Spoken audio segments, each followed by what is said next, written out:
I was reading these lyrics that Eminem was saying, and he was directing them to Drake and others. He said, I have had a great view to see the game through.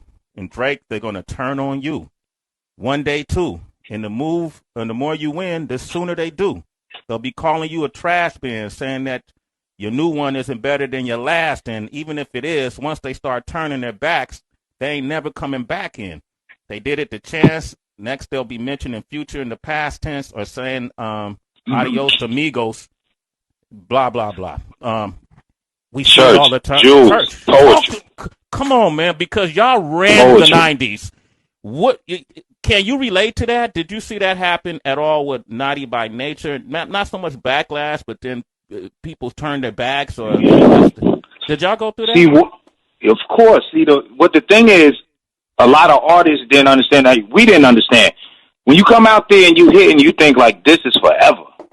Like, I'm going to keep making these records. I'm going to keep getting these radio plays. I'm going to keep shooting these videos, keep boom, boom, boom. One thing that's definite in the game that we're seeing, if you on your dean, is touring until a pandemic comes. Mm-hmm. You feel what I'm saying? It's out. You got to realize we never see. Hip-hop is basically, you looking at a decade, if you were blessed, a decade before you're considered old school. And the new doors opening for the younger artists coming out. Because hip-hop has always been a new artist game. So a lot of artists come in here like, yo, I'm great. I'm here. I'm doing this. I'm hot. I keep dropping the hotness and everything else and thinking if they do that and stay consistent, you have to stay so consistent where it's like certain artists where Hove or certain artists could come out at any time and drop some new heat because they could finance their own war. They already got the connects and everything there. Once you in the game after 5 years in hip-hop, if you on a label, you're soon to be, in football terms, traded or dropped. You feel me? Because they looking for them new players. And the ear in hip-hop is more catered for the younger generations all the time. So when they come up in here and then the radio not playing them no more, the label's not answering the calls, and then the tour, well, the budget for the tours and for what they asking and was asking when they was hot, not there no more, and they don't understand it, that's when they run into a brick wall. But for us, we had 10 boots, and we knew how to climb walls. You feel me?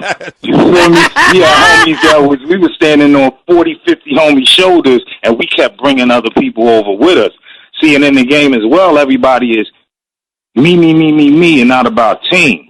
And I always tell homies, like in the streets, if you got one homie on this side, this is just you know, just a little, like Glenn. If you got one homie with 100 guns on this side of the street, and you got another 100 homies with 100 guns, who gonna win the war, the man or the men? The team. The team. So they teaching the game like this ain't a team sport. It's just you until you need somebody.